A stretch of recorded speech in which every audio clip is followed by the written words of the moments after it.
ॐ विश्वेश्वरीं जगद्धात्रीं स्थिति संहारकारिणीं निद्रां भगवतीं विष्णोरतुलां तेसा प्रभो। कार्यक्रम वास्तुशास्त्रलाई प्रतीक्षा गरेर बस्नुहुने सम्पूर्ण दर्शक महानुभावलाई म वासुदेव कृष्ण शास्त्रीको नमस्कार। दर्शकवृन्द, कार्यक्रम वास्तुशास्त्रमा जीवनका, जगतका, प्रकृतिका भिन्न भिन्न आयामका विषयमा हामी चर्चा गर्ने गर्दछौँ। यो कार्यक्रम तपाईहरुको आफ्नो कार्यक्रम हो। यो कार्यक्रममा यहाँहरूले जिज्ञासा राख्न सक्नुहुन्छ। जिज्ञासाका लागि दुईटा फोन नम्बर रहेका छन्। यी नम्बरहरुमा फोन गरेर वास्तुसँग सम्बन्धित तन्त्र, अध्यात्म कुनै पनि जिज्ञासा छ भने हामीलाई फोन गर्न सक्नुहुन्छ। यसका साथसाथै घर बनाउँदै हुनुहुन्छ, बनाइसक्नुभयो, बनाउने क्रममा हुनुहुन्छ भने पनि तपाईले हामीलाई नक्सा हाम्रो कान्तिपुर टेलिभिजनको जुन यो वास्तुशास्त्र कार्यक्रमको आफ्नो इमेल आइडी छ, यो इमेल आइडी तपाईको टेलिभिजनको भित्तामा देखिन्छ। यो टेलिभिजनको भित्तामा इमेल देखिन्छ, यसैमा तपाईले नक्सा प्रेषित गर्न सक्नुहुनेछ। हामी लामो समयदेखि वास्तुका विविध आयाममा चर्चा गरिरहेका छौँ। दर्शकवृन्द, पछिल्लो समय वास्तुशास्त्र र यज्ञ सन्दर्भमा हामी चर्चा गर्ने गर्दछौँ। यज्ञशास्त्र, यज्ञको एउटा मीमांसा छ। यज्ञ कसरी गर्ने, कस्तो प्रकारको यज्ञले कुन प्रकारको परिणाम दिन्छ, साथसाथै मण्डप निर्माणका विविध आयामहरू छन्। यसमा कस्ता प्रकारका कुण्डहरू निर्माण गर्ने, त्यसका साथसाथै तन्त्रशास्त्रमा, आगममा, निगममा दुईटै पद्धतिमा, वैदिक परम्परामा या तन्त्रका परम्परामा कसरी यज्ञहरू गर्ने र यज्ञ मण्डपमा पनि वास्तुशास्त्रको प्रभाव प्रत्यक्ष देखिन्छ। यज्ञ मण्डपको निर्माणमा हामीले कुण्डहरूको विधान पनि जो ज्यामिति छ, त्यो ज्यामितिको आधारमा त्रिकोण कुण्ड, चतुष्कोण कुण्ड, स्थण्डिल कुण्ड, कुण्डका विविध आयामहरू छन्। कुण्ड भनेको जसरी मानिसको मुखको बनावट हुन्छ, त्यस्तै देवतालाई जब हामी यज्ञमा आहुति दिन्छौँ, त्यो देवतालाई आहुति दिँदाखेरि यो यज्ञ कुण्ड जुन हवन कुण्ड बनाइन्छ त्यो देवताको मुख हो।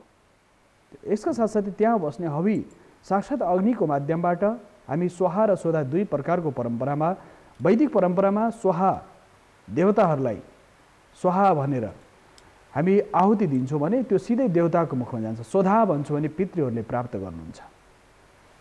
वषट्कार भनेर भनिन्छ।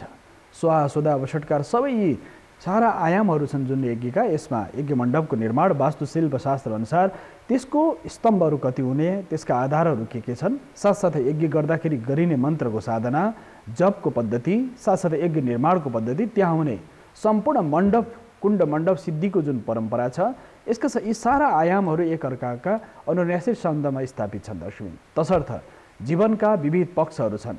जीवनका विविध पक्षहरूमा हामीले सुख, शान्ति, समृद्धि प्राप्त गर्न लागि हामी यज्ञ गर्दछौँ। यज्ञात् भवति पर्जन्यो पर्जन्यात् अन्न सम्भवम भनेर भनिन्छ। यज्ञ गर्यो भने के हुन्छ त भन्दाखेरि, यज्ञ गर्यो भने यज्ञमा विभिन्न प्रकारका औषधीय सामग्रीहरू हामी त्यहाँ हाल्दछौँ, हवन गर्दछौँ, स्वाहाकार गर्दछौँ। त्यो यज्ञको सामग्रीमा जति सामग्री, औषधीय सामग्रीहरू मिलाइन्छ, त्यसपछि यज्ञ पुरुष भगवानको आह्वान गरेर त्यसपछि त्यहाँ आहुति दिन्छ। आहुति दिँदा त्यसको जुन हावा छ, त्यसको वायुको सम्मिश्रण, साथसाथै अग्निको सम्मिश्रण, जलको सम्मिश्रण, यो सारा आयामले वायुमण्डलमा त्यो धुवा बाहिर प्रकट हुन्छ, धुवा निक्लिन्छ। यज्ञमा त्यो तातो वायुमा त्यो धुवा मात्र होइन, त्यहाँ यज्ञमा विभिन्न प्रकारका जति पनि अशुभ तत्त्वहरू छन् सबै नष्ट भएर जान्छ। त्यो प्राकृतिक बनावट सबै सशक्त हुन्छ। यसकारणले हामी घरमा गृह प्रवेश गर्दाखेरि होस् अथवा कुनै पनि कर्म गर्दाखेरि रुद्राभिषेक गर्छौँ, हवन गर्छौँ, जुनसुकै कर्म गर्दा पनि अग्नि बाल्छौँ, अग्नि प्रज्वलित गर्छौँ। अग्नि ऊर्जाको स्रोत हो, एनर्जीको स्रोत हो। त्यस कारणले गर्दा अग्निमा आहुति दिएर त्यो आहुतिबाट निक्लिएको जति पनि यज्ञको शक्ति छ, सामर्थ्य, ऊर्जा छ, त्यो वायुमण्डलमा विस्तार हुन्छ। वायुमण्डल विस्तार भएपछि त्यो विशेष वायुमण्डल विस्तार हुने क्रममा आकाशमा गर्दा त्यो के हुन्छ, बादल बन्दछ। बादलसँग मिश्रिन्छ त्यो औषधि गुणद्रव्य। त्यसका साथसाथै त्यो वायुमण्डलमा मिसिएको औषधीय सामग्रीको प्रभाव समुद्रसम्म बादलको माध्यमबाट गएर फेरि बादलमा मिश्रित भएको त्यो यज्ञबाट निक्लिएको धुवा छ, यज्ञबाट निक्लेको ऊर्जा फेरि वृष्टिको रूपमा पानी पर्ने क्रममा समुद्रबाट, महासागरबाट वायुले, बादलले त्यो आयामलाई उठाएर त्यो वायु चराचर जगतमा भ्रमण गर्दछ। त्यसको वायुका साथसाथै बादल भ्रमण गर्दछ। त्यसो परिपक्व हुन्छ। जब बादल परिपक्व भएपछि के हुन्छ, वृष्टि हुन्छ, पानी पर्दछ। पानी परेपछि फेरि त्यो क्रम, त्यो चक्र चलिरहन्छ। त्यसपछि फेरि वृक्ष वनस्पतिहरू हुर्किन्छन्, बढ्छन्, विस्तारित हुन्छन्। त्यो वृक्ष वनस्पतिहरू विस्तारित भएपछि सारा प्रजाजन जति पनि गौ प्राणी आदि जति जीव जन्तुहरू पशुपक्षी जीवजन्तु वृक्ष वनस्पतिहरू वर्षा भएपछि समयमा वर्षा भएपछि त्यहाँको सारा ऊर्जा आध्यात्मिक ऊर्जाले त्यो सिञ्चित हुन्छ। त्यसकारणले दर्शकवृन्द यसको लामो व्याख्या हुनसक्छ यज्ञ मीमांसाको सन्दर्भमा। यसका साथसाथै मन्त्रको उपासना, मन्त्रको साधना, मन्त्रको जुन साधनाको पद्धति छ यसको लामो परम्परा छ। यो तन्त्र परम्परामा चण्डीका विविध आयामहरू छन्। शतचण्डी, नवचण्डी, लक्षचण्डी, अयुधचण्डी, साथसाथै विविध आयामहरू छन् तन्त्रमा। नवरात्रमा गरिने नवचण्डी, साथसाथै कुनै काम्य प्रयोगको रूपमा गरिने शतचण्डी, 100 पल्ट चण्डी पाठ, साथसाथै 1000 पल्ट चण्डी पाठ, सहस्र चण्डी, अयुधचण्डी, 10,000 पाठ, 1,00,000 पाठलाई लक्षचण्डी, यसरी चण्डीको विभिन्न आयाम छ। यसका साथसाथै मन्त्रका आयामहरू पनि कलौ चण्डी विनायको भनेर भनिन्छ दर्शकवृन्द। कलियुगमा चण्डी र विनायकको उपासनाले हाम्रो जीवन सार्थक बन्दछ, राष्ट्रको समृद्धिको यात्रामा अगाडि बढ्न सकिन्छ। किनकि कलियुगमा भनिएको छ चण्डीको र गणपतिको उपासनाले चराचर जगत जाजल्यमान जागृत हुन्छ, ऊर्जाको सञ्चार हुन्छ, राष्ट्र समृद्धिको यात्रामा अगाडि बढ्छ। त्यसकारण यो सामान्य यज्ञहरू र असामान्य यज्ञहरू, एकदम दिव्य यज्ञहरूका जुन विधान शास्त्रमा गरिएका छन्, तपाईँले घरमा गर्ने, घरमा कुनै दोष छ, वास्तु दोष छ भनेदेखि, वास्तुको समस्या छ भने के गर्नुहुन्छ, घरमा वास्तु दोष निवारणको लागि तपाईँले हवन गर्नुहुन्छ, माङ्गलिक चिन्हहरू राख्नुहुन्छ, अष्टमङ्गलको प्रयोग गर्नुहुन्छ। त्यसका साथसाथै राष्ट्रमा राष्ट्रवासीको हितका लागि र राष्ट्रवासीको कल्याणको लागि गरिने जुन आयाम छ, राष्ट्रवासीको लागि गरिने क्रममा त्यो क्रमको जुन आधार छ दर्शकवृन्द, राष्ट्रमा गरिने यज्ञको जुन विधा छ त्यो राष्ट्र शान्तिको लागि, समग्र जनसमुदाय र त्यो क्षेत्र, त्यो भेगको लागि, त्यो राष्ट्र शान्तिको लागि, कल्याणको लागि हामी अगाडि बढ्न सक्छौँ। तसर्थ दर्शकवृन्द सन्ध्या, वन्दन, पूजा, आराधना, उपासना पद्धति, साधना, यी नित्य नैमित्तिक कर्म, घरमा गरिने सामान्य यज्ञ नित्य निरन्तर गरिन्छ। यसमा हामीले गरिने लामो परम्परा, सन्ध्या वन्दन आदि जो गरिन्छ, साधनाका आयामहरू र घरमा वास्तु शान्ति गरिन्छ, रुद्राभिषेक गरिन्छ, यो क्रम निरन्तर चलिरहन्छ, चल्ने नै छ। किनकि हामी सनातन संस्कृतिको उपासकहरूले धर्म, संस्कृति, परम्परा, जात्रा, पर्व यो सारा आयामहरू छन्। र साथसाथै कुनै पनि दिव्य धामहरूमा जसरी पाशुपत क्षेत्र, मुक्ति क्षेत्र, साथै पाशुपत क्षेत्र, मुक्ति क्षेत्रका साथसाथै काशी क्षेत्र, केदार क्षेत्र, हिम्मत खण्ड, मानस खण्ड, यी खण्डहरूमा यज्ञको निरन्तरता छ। त्यो यो वास्तव भरतवर्ष भनिन्छ। यसको आधार के हो भने भरत राजाले तपस्या गरेको, जसरी वाल्मीकि आश्रम यहीँ छ, भक्तपुर, भरतपुर हाम्रो यहीँ छ। यो आराम किन छ भने त्यहाँ वाल्मीकि ऋषिले वाल्मीकि ऋषिको आश्रम, विभिन्न ऋषि महर्षिको आश्रम, नेमुनिको आश्रम, व्यासको आश्रम, पराशरको आश्रम र साथसाथै महालिङ्गको क्षेत्र भनिन्छ पाशुपत क्षेत्रलाई। यो क्षेत्रको वरिपरि गरिने साधना, यज्ञ, पूजाले मानिसलाई सार्थक जीवन प्रदान गर्नलाई सहयोग पुर्याउँदछ। दर्शक, यो चर्चाका साथसाथै यो कार्यक्रममा यहाँहरूका कुनै पनि जिज्ञासा छन् भने हामी जिज्ञासा समाधान गर्नेछौँ। र एउटा मलाई नक्सा यहाँ प्राप्त भएको छ दर्शकवृन्द। यो नक्सा रमेश श्रेष्ठजीले मलाई प्रेषित गर्नुभएको छ इमेलको माध्यमबाट। तपाईँहरूको रमेशजी, तपाईँको टेलिभिजनको भित्तामा यो नक्सा आउँदैछ। यो नक्सामा तपाईँले हेर्न सक्नुहुन्छ। यो नक्साको जुन क्रम छ, धेरै दर्शकहरूले नक्सा पठाउँदाखेरि प्रश्न पनि राखिदिनु होला। कसैले के गर्नुहुन्छ भने इमेलमा नक्सा प्रेषित गर्नुहुन्छ, पछि प्रश्न केही हुँदैन, त्यही पनि हामीले उत्तर दिन्छौँ। तर आफ्नो नाम, आफ्नो ठेगाना, आफ्नो स्थान लेख्नुभयो भने धेरै नक्साहरू आएका छन्। तर त्यो नक्साहरूमा के छ भने नक्सा पठाउने मात्र होइन, त्यहाँ प्रश्न पनि लेखेर पठाउनुहोस्। त्यो तपाईँलाई असाध्यै राम्रो हुन्छ। प्रश्नहरू के छन्, अरू हामी नक्सा पठाएअनुसार हामीले यसको समाधान त बताइ नै हाल्नेछौँ। यसका साथसाथै यहाँ जुन नक्सा छ, यो नक्साको जुन विधान छ, उत्तरपट्टि बाटो देखिन्छ। यसमा उत्तरपट्टि बाटो देखिन्छ, साथसाथै उत्तर पूर्वबाट प्रवेश देखिन्छ। रमेश श्रेष्ठजी, तपाईँले पठाउनु भएको नक्सामा उत्तरपट्टि बाटो छ, उत्तरबाट मूल प्रवेश राखेको देखिन्छ। साथसाथै यो एउटा तपाईँको समस्या के देखिन्छ भने यो मूल छिर्दा यो पार्किङको स्थल त उत्तर पूर्व बाटो हुँदाखेरि यसमा पार्किङ स्थलमा समस्या छैन।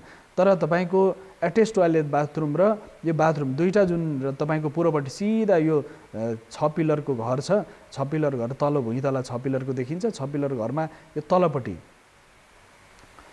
यो 6 पिलर, यतातिर 3 पिलर, 9 पिलरको जुन आयाम छ, 9 पिलरको आयाममा यो तलपट्टिको जुन भाग छ, बाथरुम तपाईँ ठ्याक्कै पूर्वको बीचको भागमा परेछ। यो बाथरुम यहाँ तपाईँलाई त्यति राम्रो मानिँदैन।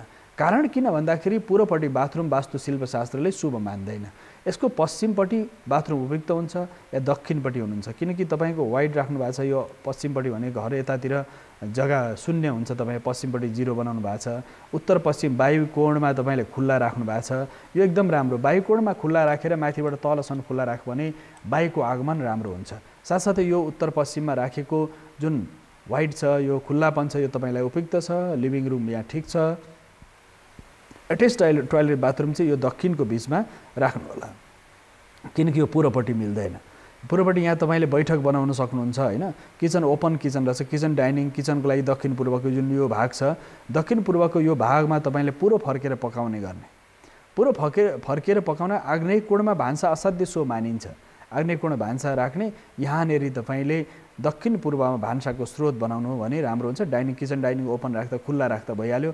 टोयलेट बाथरुमलाई कि यो बिचको भागमा जुन दक्षिणपट्टि बिचको भागमा या पश्चिमपट्टि जुन पेन्ट्री राख्नु भएको छ अथवा यो टोयलेट बाथरुम माथि राख्नु भएको छ, यो ठिक छ। यो पेन्ट्री यहाँ तपाईँको लागि यहाँ जसरी यो भागमा पश्चिमपट्टि शौचालय राख्नु भने यो स्टोर बनाउन सक्नु, दक्षिण पश्चिम स्टोर सो मानिन्छ।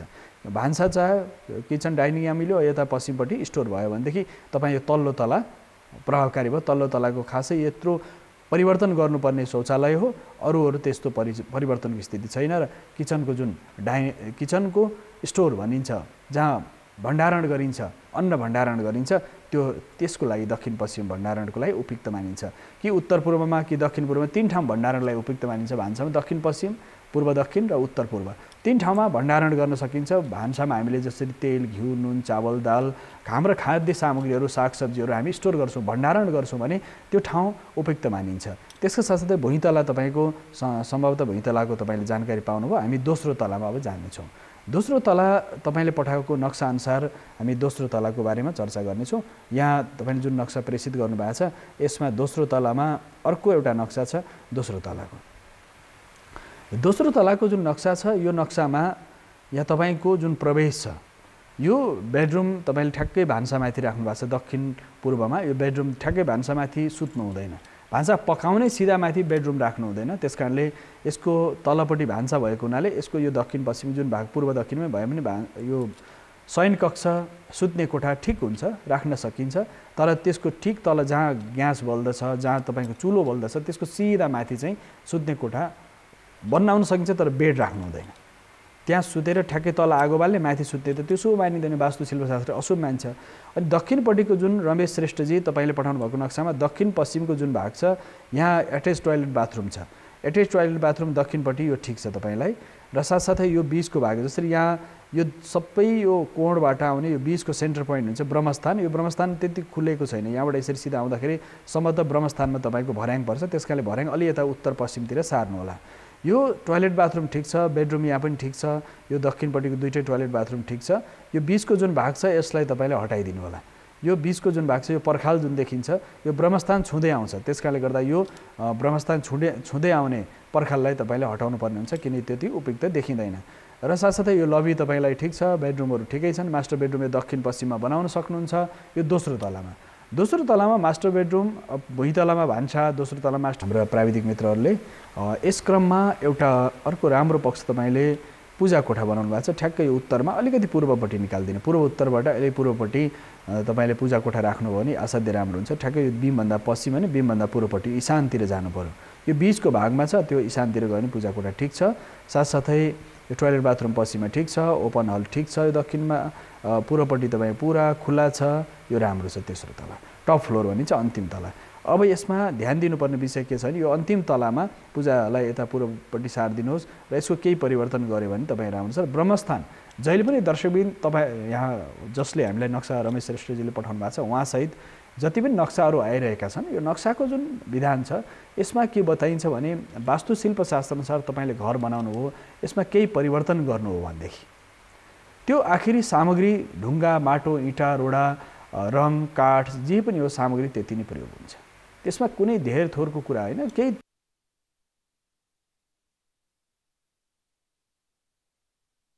नक्साहरू बनाउँदाखेरि वास्तुशास्त्र अनुसार यदि हामीले नक्सा बनाउँदा नि त्यो नक्सालाई दिशाअनुसार पूर्व, पश्चिम, उत्तर, दक्षिण जुन दिशाहरू छन्, दिशाहरू मिलाएर यदि हामीले नक्साङ्कन गऱ्यौँ भनेदेखि भोलि वास्तुको हिसाबले तोडफोड पनि गर्नु परेन, त्यो व्यवस्थित पनि हुनसक्छ, कुनै समस्या पनि नहुन सक्छ। त्यस कारणले वास्तुशिल्पशास्त्रमा वास्तुका जति आयामहरू छन्, कुन दिशातिर के बनाउने, पूर्वपट्टि के बनाउने, दक्षिणपट्टि के बनाउने, पश्चिमपट्टि उत्तरपट्टि के बनाउने, कस्तो बनाउने भन्ने यो आयाम छ।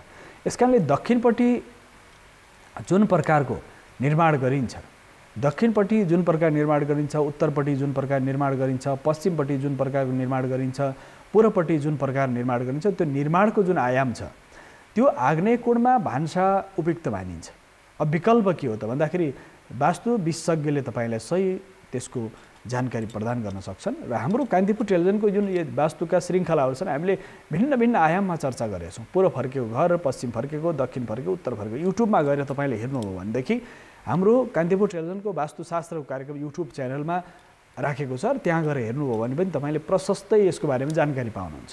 किन वास्तुका प्रत्येक आयाममा हामीले चर्चा गरेका छौँ, शिलान्यासदेखि लिएर झ्याल ढोकासम्मका विषयमा। तसर्थ पूर्व दक्षिणमा भान्सा उपयुक्त मानिन्छ, पूर्व फर्केर पकाउने, उत्तरपट्टि पानीको स्रोत राख्ने, दक्षिणपट्टि जसरी धेरै ठाउँमा समस्या के छ आग्नेयकोणमा भान्सा राखेको छ, फेरि त्यो आग्नेयको दाहिनेपट्टि भने ठ्याक्कै आग्नेयको पनि मूल आग्नेयकोणमा चाहिँ के गरिन्छ भने मानिसहरूले त्यहाँ पानीको स्रोत राखेका छन्। भनेपछि त्यो आग्नेयकोण राखेको जुन भान्साको प्रभाव छ त्यो त पानीको स्रोतले समाप्त गरिदिइहाल्छ। त्यस कारणले भान्साको उत्तरपट्टि जहिले पनि पानी राख्नुपर्छ, दक्षिणपट्टि होइन। चुलोको उत्तरपट्टि पानी, पूर्व फर्केर पकाउँदै हुनुहुन्छ भने देब्रेपट्टि पानी राख्नुपर्छ, देब्रेपट्टि पानीको स्रोत। यसका साथसाथै भान्सा आग्नेयकोण भइहाल्यो। र दक्षिणको बीचको भागमा पनि शौचालय राख्न सकिन्छ। त्यसको बसाइ कि उत्तर फेस हुनु पऱ्यो कि दक्षिण फेस हुनु पऱ्यो। शौचालयमा जुन कम्पाउन्ड प्यानहरू राखिन्छ, अहिले त एट्याच टोयलेट बाथरुम आयो, त्यसको क्रम के हो भने कि उत्तर कि दक्षिण फर्केर बस्ने। यो किन हो त त्यसरी? त्यसको विज्ञान के हो भन्दा पृथ्वी गोलो छ, पृथ्वी आफ्नो वृत्तमा घुमिरहेको छ, पश्चिमबाट पूर्व जाने क्रम छ। सोशोक्त्या भूमि गोलोयम निराधारोस्ति खेस्थित पृथुत्तत् समद्भाति चलोप्य अचलवत् तथा भनिन्छ। पश्चिमबाट पृथ्वी बिस्तारै पूर्वतिर जुन घुम्ने क्रम छ, तपाईँको बसाइ त उत्तर र दक्षिण फर्काइ भयो भने त्यसको एन्टी क्लक भयो भने त्यसको नेगेटिभ असर र पोजिटिभ असर दुई खालको ऊर्जाहरू हुन्छ। एउटा सकारात्मक ऊर्जा, एउटा नकारात्मक ऊर्जा। तपाईँको बसाइ उत्तर फर्केर या दक्षिण फर्केर छ भने त्यो नकारात्मक ऊर्जाले तपाईँलाई प्रभाव पार्न सक्दैन। स्वास्थ्य दृष्टिकोणले पनि त्यो शुभ मानिन्छ। तसर्थ एउटा शौचालयको निर्माणमा पनि हामीले ध्यान दिनुपर्छ। यसका साथसाथै अर्को सन्दर्भ छ वास्तुशिल्पशास्त्रमा शौचालयको निर्माण। यसका साथसाथै त्यसमा भण्डारण, सामग्रीहरूको भण्डारण, भिन्न भिन्न प्रकारका सामग्रीहरू, दाल चामल तेल नुन आदि गरेका सामग्रीहरू भण्डारण गर्दाखेरि पनि त्यो दक्षिण पश्चिमको या दक्षिण पूर्वमा राख्दाखेरि त्यसको चिस्यानको प्रभाव अथवा तपाईँको घडेरी कता फर्केको छ, पूर्व फर्केको छ, उत्तर फर्केको छ, पश्चिम या दक्षिण कता फर्केको छ घर अथवा घडेरीको आकृति कुन छ त्यसअनुसार वास्तु भिन्न हुनसक्छ। जग्गाको बनावट अनुसार वास्तुको प्रभाव भिन्न भिन्न हुनसक्छ। किनकि जग्गाको बनावट कुन प्रकृतिको छ, यदि पूर्व फर्केको छ या पश्चिम फर्केको छ या उत्तर फर्केको छ या दक्षिण फर्केको छ, कुन प्रकारको जग्गाको भूमिको बनावट छ र तपाईँको राशि के हो, त्यो राशिको प्रभाव प्रत्यक्ष रूपमा त्यो भूमिसँग रहन्छ। तपाईँको स्वामित्व जुन भूमिमा हुन्छ, तपाईँको व्यक्तिगत स्वामित्व जुन भूमिमा हुन्छ त्यो भूमिको सकारात्मक या नकारात्मक ऊर्जाले तपाईँलाई प्रभाव पार्छ। किन स्वामित्व तपाईँले धरतीको स्वामित्व तपाईँले जुन पाउँदै हुन्छ त्यति टुक्राको, त्यति भागको, त्यति आना, त्यति रोपनी, त्यति जग्गाको स्वामित्व तपाईँ आयो भने त्यसको प्रभाव त तपाईँको मूल व्यक्तित्वमा प्रभाव पार्छ।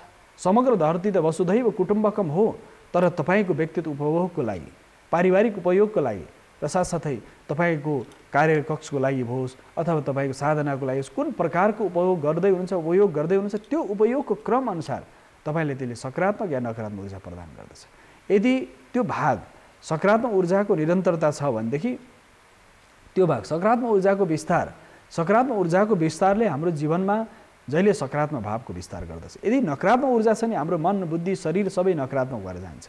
आज मानिसको स्वभाव चरित्र, मानिसको मनोवैज्ञानिक असर कस्तो छ भने दर्शकबिन सुरुवात नै मानिसले नकारात्मकबाट उसको जीवन अगाडि बढ्छ। किन यो युग धर्म हो, कलियुगको धर्म हो।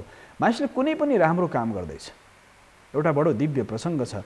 यदि वास्तु अनुसार तपाईँले घर राम्रो बनाउनु भयो तर तपाईँको स्वभाव, तपाईँको चरित्र अथवा धर्मको अनुशासनमा रहेको छैन, तपाईँ चरित्र ठिक छैन, तपाईँ खानपान रहन्छन् वास्तुअनुसार घर बाहिर तर घरभित्र प्रवेश गर्ने बित्तिकै तपाईँको सोचाइ, तपाईँको चालचलन बिग्रियो भने त्यो वास्तु कति ऊर्जाले, कति सक्छ सामर्थ्यले धान्ने दिनसम्म धान्ने हुन्छ। जब सामर्थ्य सिद्धिन्छ तपाईँलाई धेरै समस्या गर्न थाल्छ। कारण के हो भने प्रकृतिका सारा अवयवहरू हाम्रो लागि उपयोगी छन्, हाम्रो लागि सकारात्मक छन्। प्रकृतिका प्रत्येक वस्तुहरूले हाम्रो जीवनमा ऊर्जा प्रदान गरेका छन्, सकारात्मक ऊर्जाको सञ्चार गर्दछन्। प्रत्येक वस्तु, पदार्थ, तत्त्व, पृथ्वी, जल, तेज, वायु, आकाश, मन, बुद्धि, चित्त, प्रकृतिका विविधताहरू, प्रकृतिका विविध आयामहरूले हाम्रो जीवनमा प्रत्यक्ष र परोक्ष प्रभाव पार्छन्। प्रत्यक्ष र परोक्ष प्रभाव पारेको खण्डमा हामीले सकारात्मक ऊर्जा हामीभित्र सञ्चार भयो भने हाम्रो जीवनमा सुख, शान्ति, समृद्धिको यात्रामा हामी अगाडि बढ्छौँ। यदि त्यो नकारात्मक ऊर्जाले हामीलाई प्रभाव पार्दछ, त्यस कारणले दर्शक भूखण्डको प्रभावले हाम्रो जीवनमा त्यो भूखण्डमा रङको प्रभाव, रातो, पहेँलो, खैरो, फुस्रो, कालो कुन प्रकारको भूखण्डमा रङ छ, त्यसको स्वाद सुगन्ध कुन प्रकृतिको छ, त्यो प्रकृतिले पनि तपाईँको जीवन प्रभाव पार्छ। त्यसकाले ऊर्जाको सन्तुलन नै हो सारा संसारमा जति पनि तरङ्गहरू छन्, चाहे त्यो गड पार्टिकल भगवानको अंशदेखि गड पार्टिकलको चर्चा त अहिले दुनियाँमा धेरै भइरहेको छ, किनकि इलेक्ट्रोन, न्युट्रोन र प्रोटोन तीनटालाई चलाउने पनि कुनै शक्ति छ नि त। यसकारणले गर्दा तीनटाको शक्तिको सन्तुलन, यो शक्तिको सन्तुलन काली, लक्ष्मी, सरस्वती भने हाम्रा पुर्खाहरूले, ब्रह्मा, विष्णु, महेश, स्थिति, संहार, विनाश, पोजिटिभ, नेगेटिभ र न्युट्रल तीनटा आधार हेर्नुहोस्। पोजिटिभ छ, नेगेटिभ छ, प्लस माइनस र न्युट्रल छ, तीनटा फेज त चाहियो नि जीवनमा, सकारात्मक, नकारात्मक र सन्तुलन। हेर्नुहोस् त न्युट्रलले के गर्छ भन्दाखेरि त्यो सन्तुलन कायम गर्छ। कहिले पनि हामीले दुईटा लाइनहरू प्लस र माइनस मिल्छ, पुरुष र प्रकृति, पुरुष र प्रकृतिको यात्रा, प्लस माइनसको यात्रा, इलेक्ट्रोन, न्युट्रोन र प्रोटोनको यात्रा, काली भगवती, महाकाली, महालक्ष्मी, महासरस्वतीको यात्रा, सम्पूर्ण हाम्रा पूर्वजहरूलाई वैदिक साइन्सले यति गहिरो चिन्तन गरेको छ। सारा ऊर्जा तीनटा स्रोतमा बहन्ती के त ऊर्जा भवन्ती के त ऊर्जा निरन्तर बढ्दछ। तिनीहरू के छन् भनेदेखि त्यो कोही तारको माध्यमबाट, कोही वायुको माध्यमबाट, कोही धरतीको माध्यमबाट, कोही विभिन्न माध्यमबाट त्यो ऊर्जा 12 प्रकारको आयामबाट ऊर्जा तरङ्गित भइरहेको छ। 12 प्रकारको माध्यम छ। इलेक्ट्रिसिटी, इलेक्ट्रोन, न्युट्रोन र प्रोटोनको जुन यात्रा छ, ताँबाको तार, फलामको धातुको तारहरूको माध्यमबाट त्यो ऊर्जा वहन गर्छ। त्यो ब्रह्माण्डको ऊर्जा जो छ त्यो ऊर्जा कहाँ वायुको माध्यमबाट ऊर्जा वहन गर्छ। भूगर्भबाट निक्लिएको अग्निको, भूगर्भभित्र कोइला, पेट्रोल, तेलबाट त्यो ऊर्जा उत्पन्न हुन्छ। काठबाट ऊर्जा उत्पन्न हुन्छ, पानीबाट ऊर्जा प्रदान हुन्छ, ऊर्जा प्राप्त हुन्छ। शरीरको सन्तुलनभित्र हाम्रो जठराग्निबाट ऊर्जा प्राप्त हुन्छ र तपाईँको चेतनाको यात्रा पनि त्यो ऊर्जासँग अनुन्यासित सम्बन्ध स्थापित गरेको छ। त्यसकारणले वास्तुशास्त्रमा ऊर्जाको सन्तुलन हो, प्रकृतिसँग मानव जीवनको तालमेलको विज्ञान हो। प्रकृतिसँग जब मानव जीवनको तालमेल हुँदैन, मानव वास्तव अध्यात्म पनि के हो भन्दा तपाईँको जीवनको तालमेल मिलाइदिन्छ अध्यात्मले, साधनाले, जपले, यज्ञले, तपले, साधनाले, मन्त्रपाठले, ध्यानले, योगले। तपाईँको जीवनको सन्तुलन बिग्रिँदैछ भने तपाईँ अस्वस्थ हुनुहुन्छ। मानसिक अस्वस्थता, शारीरिक अस्वस्थता, भावनात्मक अस्वस्थता, कति अस्वस्थताका लक्षणहरू छन्। मानसिक अस्वस्थ कोही हुनसक्छ, कोही शारीरिक अस्वस्थ हुनसक्छ, कोही भावनात्मक अस्वस्थ हुनसक्छ। अस्वस्थका बिमारीका विभिन्न आयामहरू छन्, तर त्यो सबैको आयामको समाधान कहाँ छ भन्दा अध्यात्ममा छ, यी भौतिक पदार्थहरूको सन्तुलनमा छ। त्यसकारणले वास्तुले यो भौतिक पदार्थहरूमा ऊर्जाको गतिशीलतालाई देख्दछ, पृथ्वीको आकर्षण शक्तिको यात्रालाई देख्दछ, उत्तर र दक्षिण ध्रुवबाट आउने ऊर्जालाई देख्दछ। यस कारणले गर्दा यो सारा ऊर्जाको सन्तुलन हो जीवन। जब ऊर्जा असन्तुलित हुन्छ मानिस दुःखी हुन्छ। जब तपाईँको शरीरको सन्तुलन बिग्रिन्छ, अध्यात्मले, यज्ञले, साधनाले, वास्तुले, विभिन्न आयामले के गर्छन् भने ऊर्जालाई सन्तुलित गर्छ, शरीर व्यवस्थित हुन्छ। शरीरको ऊर्जा अस्तव्यस्त भयो भने मानिस अस्तव्यस्त हुन्छ। अस्तव्यस्त परास्त भनिन्छ नि अध्यात्ममा। पहिले अस्तव्यस्त हुन्छ, फेरि परास्त हुन्छ, त्यसपछि फेरि पलायन हुन्छ। विविध आयामहरू, वृत्तिहरू परिवर्तन हुँदै जान्छन्। त्यसकारणले प्रत्येक सनातन संस्कृतिका प्रत्येक आयामहरूमा ऊर्जाको सन्तुलन छ। त्यसकारणले अब पानीको स्रोत पनि कसरी राख्ने त? पानीको स्रोत जसरी यो नक्साहरू यहाँले जुन पठाउनुहुन्छ त्यसमा पानीको स्रोत कता राख्ने धेरै दर्शकहरूलाई याद भइसकेको विषय छ। उत्तर पूर्वमा पानीको स्रोत, उत्तरपट्टिको पानीको स्रोत किन राख्ने त? यसको आयाम के हो त? उत्तरपट्टि पानीकै स्रोत नै किन चाहियो त भन्दाखेरि पृथ्वीको जुन यात्रा छ पश्चिमबाट पूर्वतिर अक्ष भ्रमण, कक्ष भ्रमणको जुन यात्रा छ, त्यो यात्रामा पृथ्वीको जुन गतिशीलता छ, जो यात्रा छ, यो यात्राको जुन पृथ्वीको यात्राको क्रममा पृथ्वी त आफ्नो यात्रामा घुमिरहेछ। यति ठुलो गोलो छ कि यो घुमेको हामीलाई थाहा हुँदैन, किनकि ब्रह्माण्डका वायुको यो लेयरहरू, परतहरू सबै सँगै घुमिरहेका छन्। बाहिर हामीलाई लाग्छ पृथ्वी मात्र सुन्तला मात्रै घुमिरहेको छ। जसरी तपाईँलाई कहिलेकाहीँ अनुभव हुन्छ, एउटा गोलो पृथ्वी गोल बनाएर हामी हेर्छौँ, त्यसलाई घुमाउँदाखेरि के हुन्छ? त्यो घुमाउँदाखेरि यो सम्पूर्ण त्यो त हामीलाई सिम्बोलिक रूपमा हो। गोल परिभाषामा, यो ज्योतिषशास्त्रमा गोल परिभाषामा यस्तो व्याख्या गरे, स्वशक्त्या भूमि गोलो यम निराधारोस्ति खेस्थित पृथुत्तत् सम्बद्ध भाँति चलोप्य अचलवत् तथा। कस्तो दिव्य भाव छ। पुर्खाहरूले दशौँ हजार वर्ष पहिले भूगोल भने, खगोल भन्नु। यसको आधार के हो भने आफ्नो गतिमा घुम्ने क्रममा त्यो पानीको स्रोत उत्तरमा किन राख्ने त भन्दाखेरि उत्तरपट्टि हिमाल छ। भूगर्भभित्र उत्तरपट्टि हिमालबाट बगेर आएको पानी, पश्चिमबाट बगेर आएको पानी कहाँ केन्द्रीकृत हुन्छ भन्दा उत्तर पूर्वमा केन्द्रीकृत हुन्छ। त्यो भूखण्डको उत्तर पूर्वमा तपाईँले पानी खन्नु, इनार खन्नु वा पानीको ट्याङ्की राख्नु भने त्यो एनर्जी, ऊर्जा त्यहाँ सन्तुलित हुन्छ, सञ्चित हुन्छ। ईशान कोणमा पानीको स्रोत रह्यो भनेदेखि त्यो ऊर्जा सञ्चित हुन्छ। त्यो ऊर्जा सञ्चित भएपछि तपाईँलाई सकारात्मक ऊर्जाको प्रस्तार हुन्छ, विस्तार हुन्छ।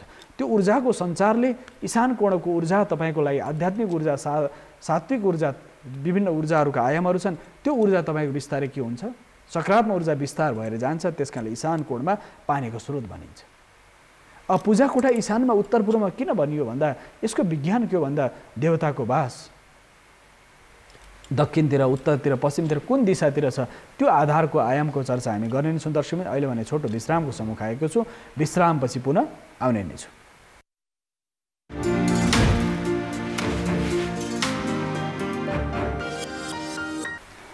दर्शकबिन यो विश्रामपछि पुनः स्वागत छ। हामी फेरि वास्तुमा चर्चा गर्छौँ कि जिज्ञासहरू रमेश महर्जनजीको भक्तपुरबाट एउटा जिज्ञासा आएको छ। रमेश महर्जनजीले पठाउनु भएको एउटा जिज्ञासा यहाँ बडो दिव्य छ। हामीले विगतको श्रृङ्खलामा काष्ठकलाका बारेमा चर्चा गऱ्यौँ। उहाँको जिज्ञासा बडो दिव्य लाग्यो र म रमेश महर्जनजी भक्तपुर हुनुहुन्छ, तपाईँलाई धन्यवाद।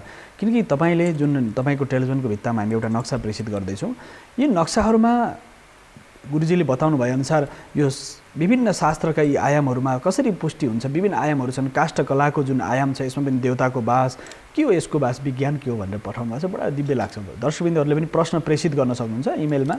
यसका साथसाथै यो नक्सा छ तपाईँको रमेशजी, यो विभिन्न आयामका नक्साहरू हुन्छन्। जसरी घरको यो दुईपट्टि पूर्ण कलश द्वार भनिन्छ नि, द्वार भनेको दुईतिर बन्द हुने चाहिन्छ। जहिले पनि ढोका, मूल ढोका तपाईँको काठको ढोका बनाउनुहुन्छ नि, कहिले एकतर्फी बन्द हुने तपाईँलाई उपयुक्त हुने, त्यसलाई दुईतिर बन्द हुने बनाउनु पर्छ। एकतर्फी बन्द हुने, खुल्ने हुनु हुँदैन।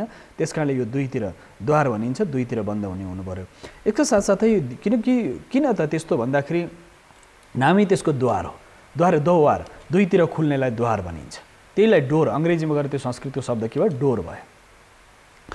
यो तलपट्टि पूर्ण कलश किन राख्ने त? घर खुल्ला हुँदा त दायाँ बायाँ तपाईँको कलश काठको आकृति चिन्हले पनि पुरा पार्छ। यहाँ श्रीवत्स चिन्ह राख्न सकिन्छ। तल्लो जुन भाग छ यहाँ दायाँ बायाँ देवी देवताको स्थापना, भैरव र भैरवी, कुमार र कार्तिकको जुन स्वरूप राखिन्छ, यो रक्षकको रूपमा, द्वारपालको रूपमा भैरव र भैरवी अथवा गणेश र कुमारको स्थिति दायाँ बायाँ राख्न सकिन्छ। यसका साथसाथै दोस्रो दायाँ बायाँ कलश राख्दाखेरि यसो सकारात्मक ऊर्जा सञ्चार हुन्छ, देवताको वास हुन्छ। त्यसो माथिल्लोपट्टि पनि दाहिनेपट्टि गणेश, बायाँपट्टि कुमारको तस्बिर राख्न सक्यो। यो माथिपट्टि विभिन्न तस्बिरहरू छन्। यहाँ 27 प्रकारका तस्बिरहरू हामीले ढोकामा राख्न सक्नुहुन्छ। धेरैले कसैले मयूर राख्दा के हुन्छ भन्नुभएको छ। त्यो मूल ढोकाको दायाँ बायाँ मयूरको चित्र पनि राख्न सकिन्छ, जसले सकारात्मक ऊर्जा दिन्छ। घरमा नित्य निरन्तर शान्ति, आनन्द, प्रेम, मयूरको जुन उत्साह छ, मयूर, हाँस, यस्ता केही जसरी दिव्य पंक्षीहरूको चित्रहरू पनि यहाँ अङ्कित गर्न सकिन्छ। तर यसमा मूल विषय चाहिँ तलको भागमा चाहिँ कलश अनिवार्य रूपमा राख्नुपर्छ। तलको भागमा कलश राखेपछि माथिको भागमा तपाईँले यो 3 खण्डको, 4 खण्डको, 5 खण्डको, 6 खण्डको पनि बनाउँछ। यो 3 खण्डको छ भने यसलाई 4 खण्डको, 5-6 खण्डको बनाएर सकिन्छ। अष्टमङ्गलहरू पनि दायाँ बायाँ 4वटा दायाँपट्टि, 4वटा बायाँपट्टि अष्टमङ्गल राख्न सकिन्छ। यसका साथसाथै माथिको जुन भाग छ यहाँ देहेली विनायक, माथि ऊर्ध विनायक भनिन्छ, जो रक्षकको रूपमा मानिएको छ। त्यो विनायकलाई राख्न सक्यो भनेदेखि अगाडिपट्टिको जुन भाग छ यो भागमा सप्तकुल नागहरू, अष्टकुल नागहरूको चित्र अङ्कित गर्न सकिन्छ।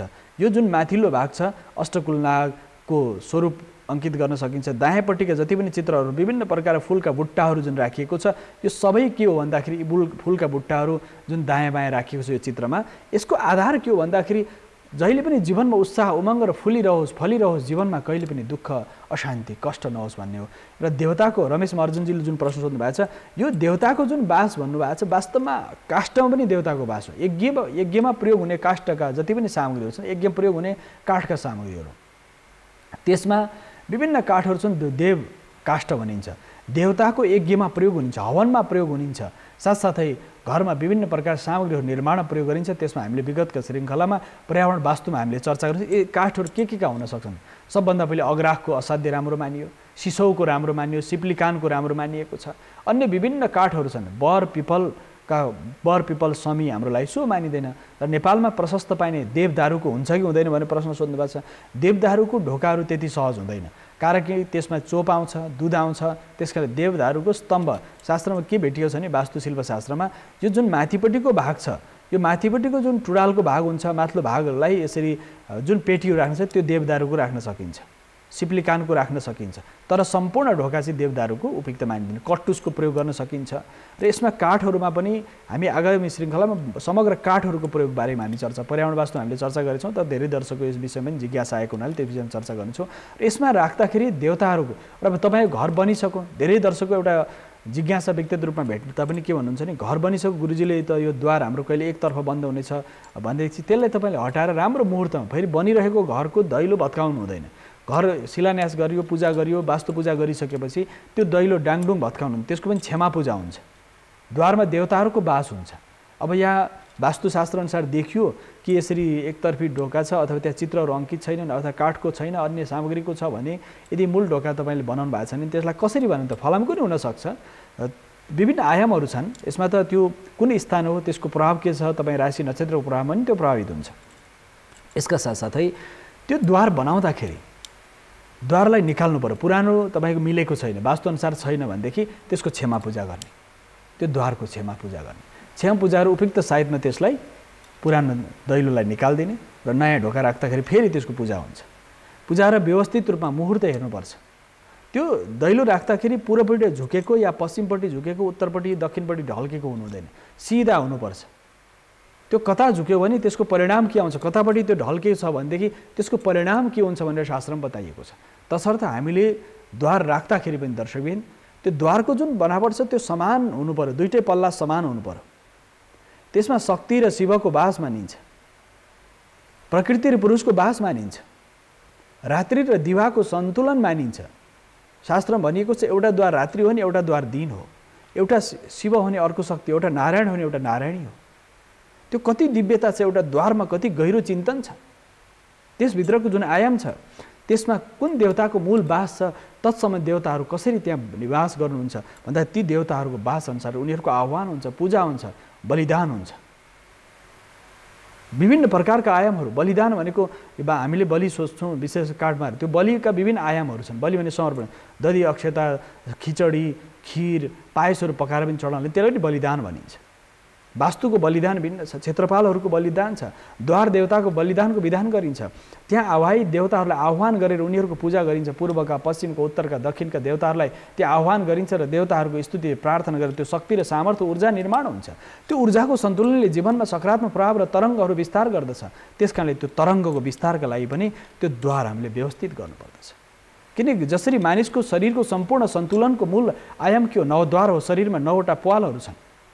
त्यसमा आँखाको भूमिका त्यत्तिकै छ जसरी नाकको छ, नाकको जत्तिकै भूमिका छ, मुखको त्यत्तिकै छ, कानको त्यत्तिकै छ, हाम्रा गुप्त कर्मेन्द्र ज्ञानेन्द्रहरूको त्यत्तिकै छ, पञ्च ज्ञानेन्द्र पञ्च कर्मेन्द्रको स्थिति त्यत्तिकै छ।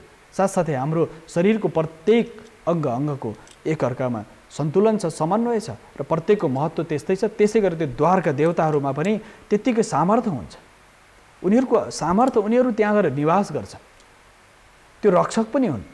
त्यहाँ क्षेत्रपाल किन राख्ने त भन्दा त्यो क्षेत्रको रक्षक हुन्, उनी रक्षकको रूपमा विश्वास गरिएको छ, त्यस सन्दर्भमा आराधना गरिएको छ। त्यसकारणले द्वार देवताहरूमा जुन देवताको न्यास गरिन्छ, देवताहरू राखिन्छ, उनीहरूको आह्वान गरिन्छ, त्यसको आधार भनेको शक्तिको सन्तुलन हो, शक्ति र सामर्थ्य निर्माण हुन्छ।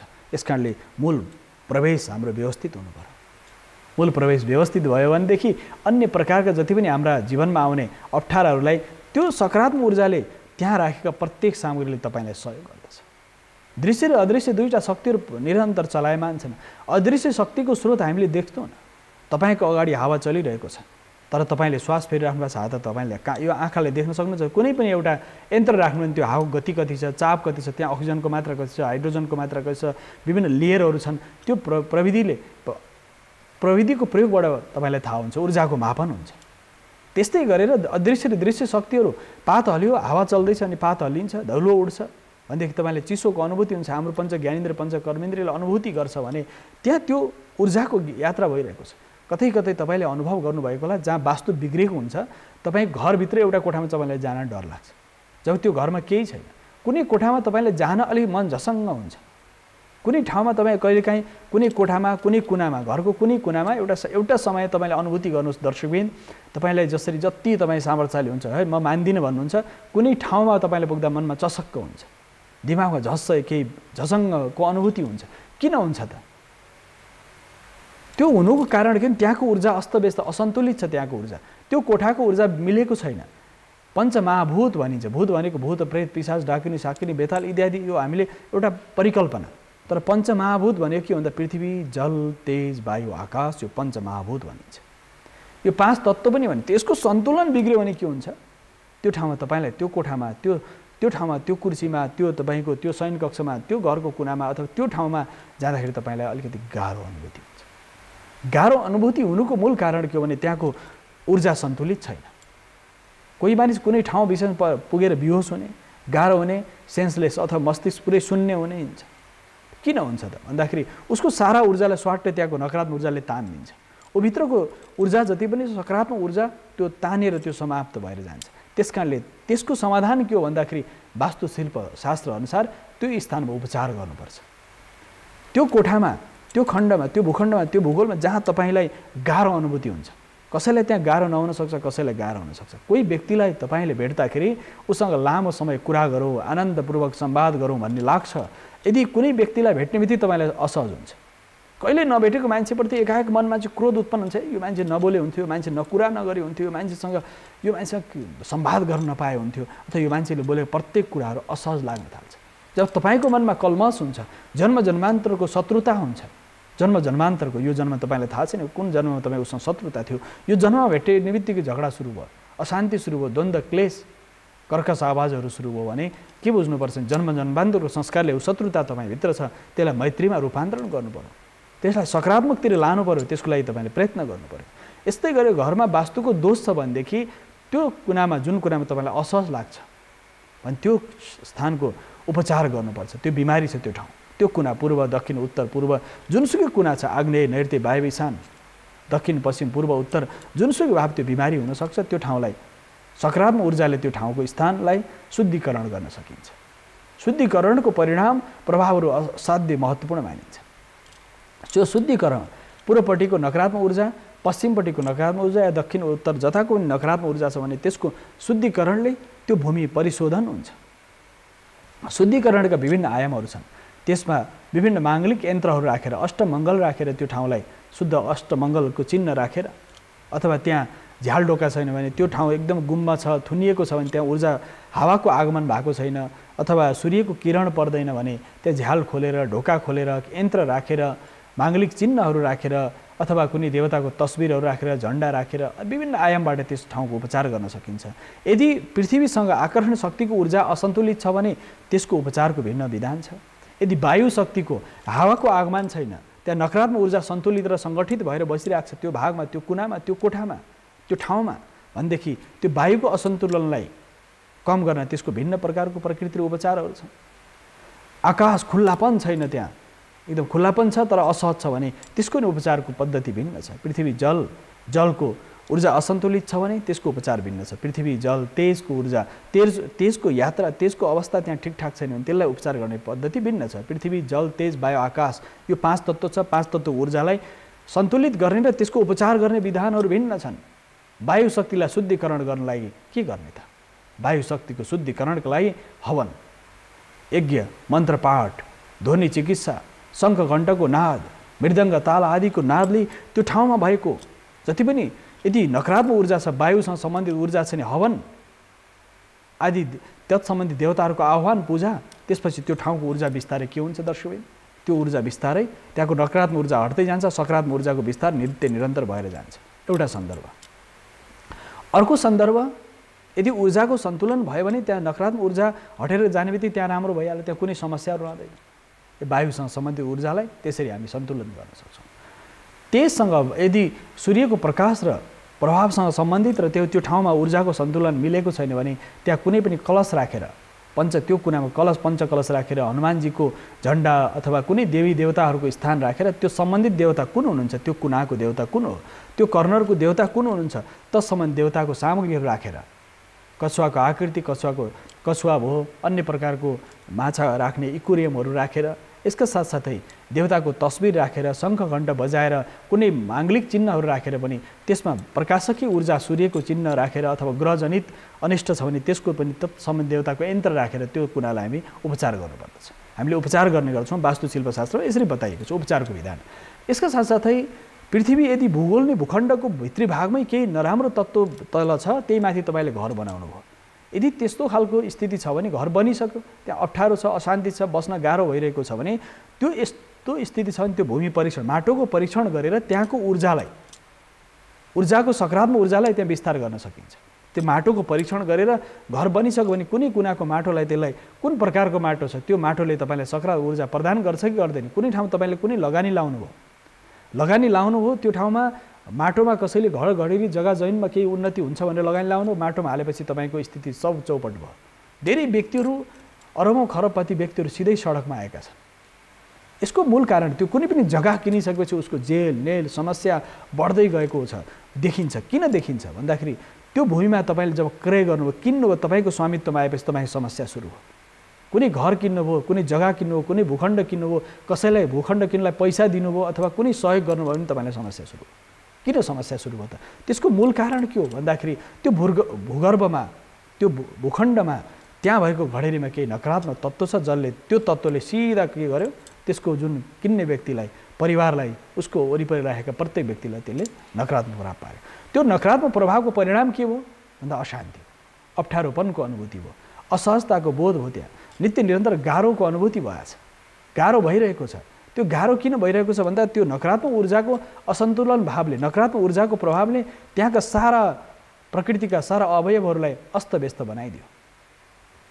प्रकृतिका सारा अवयवहरू अस्तव्यस्त भए, त्यस कारणले गर्दाखेरि त्यो भूखण्ड, त्यो भूगोलको भूमि शोधनको जुन विधान छ शास्त्रमा बताएको छ, त्यो भूगोलको अस्तव्यस्त जुन प्रभाव नकारात्मक ऊर्जाहरू अस्तव्यस्त भयो, त्यो त्यसले अस्तव्यस्त बनायो। सकारात्मक ऊर्जालाई न्यूनीकरण गर्यो, सकारात्मक ऊर्जा समाप्त हुँदै गयो, नकारात्मक ऊर्जा बढ्दै गयो भने के गर्ने भन्दाखेरि त्यो भूखण्डलाई शोधन गर्ने, परिशोधन गर्ने, विभिन्न प्रकारका औषधिका क्वाथहरू बनाएर, सर्वौषधि आदि गरेका विभिन्न औषधिहरू, त्यसमा कुन प्रकारको समस्या छ, कुसको जराहरूलाई व्यवस्थित गरेर नीमको जरा, नीमको पात, नीमको बोक्रालाई प्रयोग गरेर त्यो भूखण्डलाई परिशोधन गर्ने, गोमूत्रले परिशोधन गर्ने, पञ्चगव्यले परिशोधन गर्ने, कहीँ दुधले परिशोधन, कहीँ दहीले परिशोधन, कहीँ औषधीय वृक्षहरू राखेर त्यसको औषधिहरू त्यहाँ बालेर अथवा त्यो भूखण्डभित्र राखेर गाडेर केही चिजहरूलाई त्यो भित्र गाडेर औषधि वनस्पतिहरू विभिन्न प्रकारका तितो, पिरो, टरो, अमिलो, गुलियो, नुन आदि विभिन्न प्रकारको गुलियो प्रयोग गरेर, तितो प्रयोग गरेर, अमिलो प्रयोग गरेर, टर्रो प्रयोग गरेर कुन प्रकारको त्यहाँ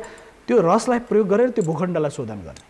त्यो भूखण्डको जुन आकृति प्रकृति र बनावट छ त्यो भूखण्डलाई तत्सम्बन्धित रसको प्रयोग गरेर पनि त्यो भूखण्डको शोधन हुन्छ। दर्शकबिन, वास्तु यति गहिरो शास्त्र छ दर्शकबिन, यति गहिरो विज्ञान छ यो भित्र कि भूखण्डको परिशोधन, भूगोलको परिशोधन, माटोको परिशोधन, त्यो माटोभित्र रहेको नकारात्मक ऊर्जाको परिशोधन गर्नुपर्छ।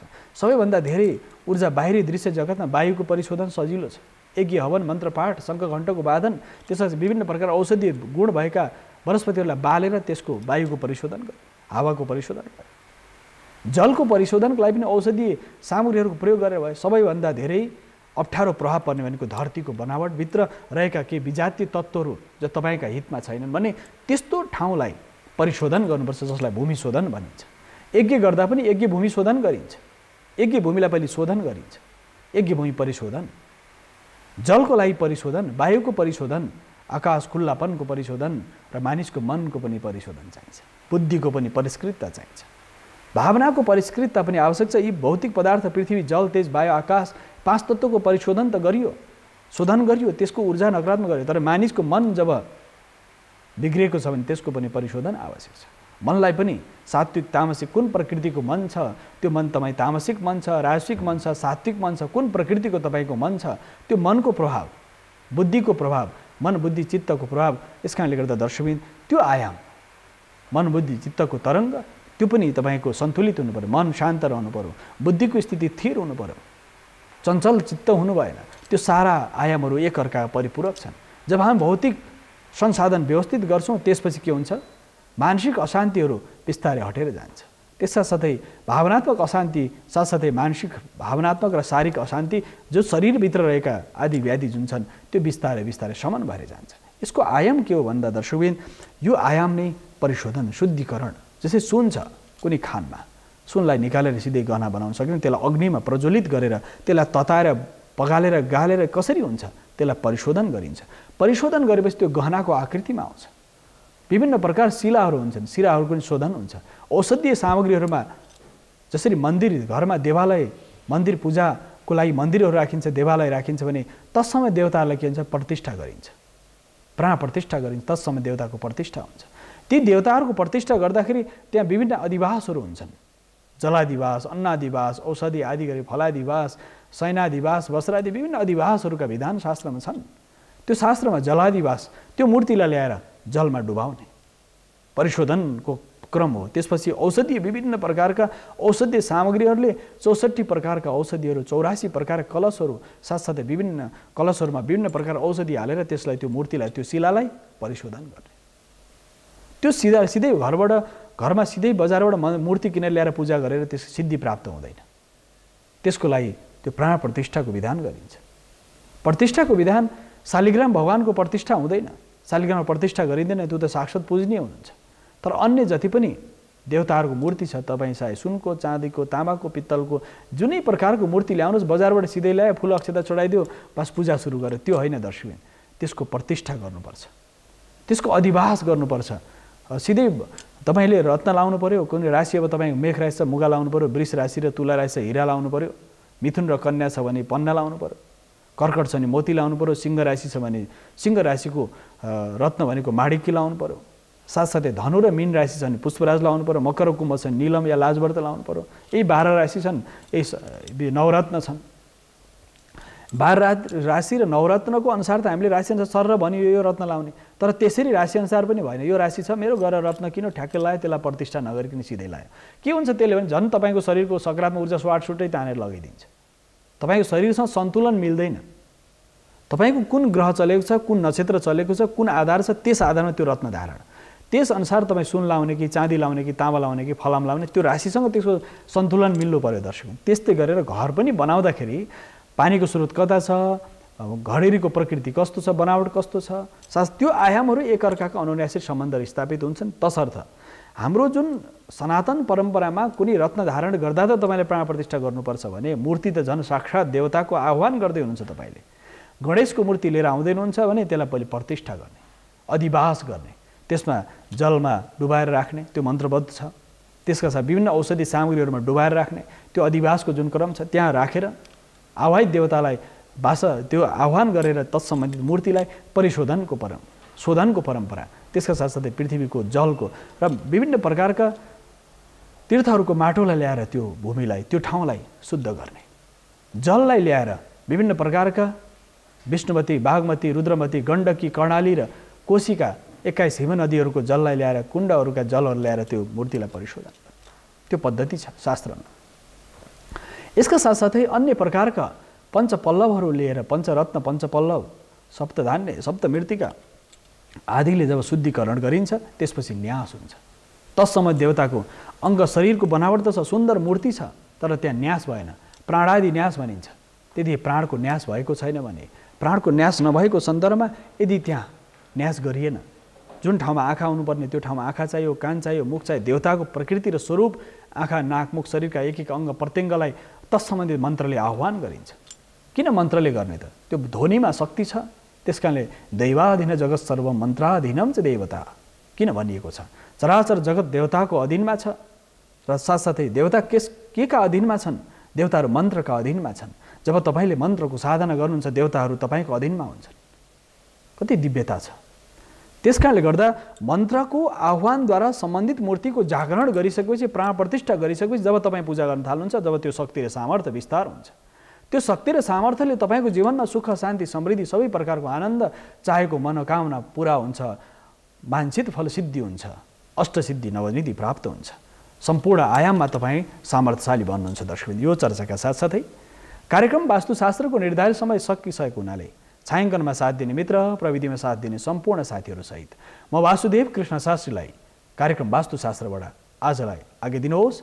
फेरि आउने नै छौँ। हवस् त, नमस्कार।